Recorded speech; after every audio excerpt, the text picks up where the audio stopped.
For our strength portion today, we are going to do two different movements. You can either use a kettlebell or a dumbbell for either movement depending on what you have. We're going to be using a single kettlebell or a single dumbbell. However, if you have two and you're super lucky, feel free to use both at the same time. Our first thing will be a dumbbell or kettlebell bench over row. So what we're going to do is we're going to kind of get in this bent over position. Have a nice flat back, okay? And we're going to, let's see if I can move over a little bit. Here we go. Nice flat back, like this, and we're gonna row, okay? We've done this in class before with barbells. We've probably done it with kettlebells. Same thing, nice tight core, flat back.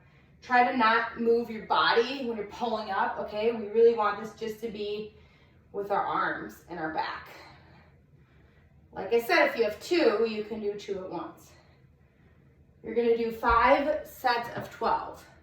Now, it says to alternate arms if you only have one each set, so doing 12 on the left, 12 on the right, 12 on the left, 12 on the right. However, if you've noticed, there's 5 sets of 12. So if you would like to do a more even number, you could do 6 on one arm, 6 on the other, that's 1 set, and repeat that 4 times.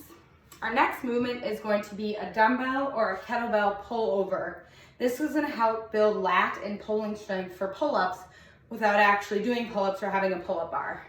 Now this is probably a newer movement for some of you. I will be honest, I kind of struggle with this movement, especially with the kettlebell. I think it would be a lot easier with a dumbbell. So I actually have a roll of paper towels that I'm going to demo with, as well as I will try to also demo with my kettlebell, but I think it's a little bit too heavy for me.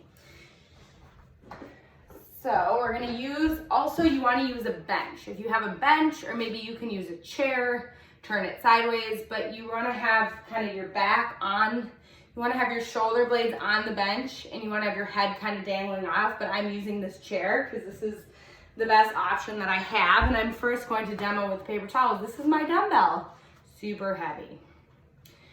If you're using a dumbbell, you wanna cup. You want to have the dumbbell the long ways like this, and you're going to kind of cup the handles of the dumbbells. So you're going to be holding it like this, okay, but the dumbbell is going to be straight up and down. So you want to get your shoulder blades on your bench or your table, squeeze your butt, squeeze your abs. I'm cupping my dumbbell. I'm going to start here, then I'm going to slowly bring it back for 3 to 4 seconds. Bring it back as like maybe to here. You can have a slight arm bend if you want. Hold it for a couple seconds, then bring it back up. Do 5 sets of 12. This is going to be very difficult for some people.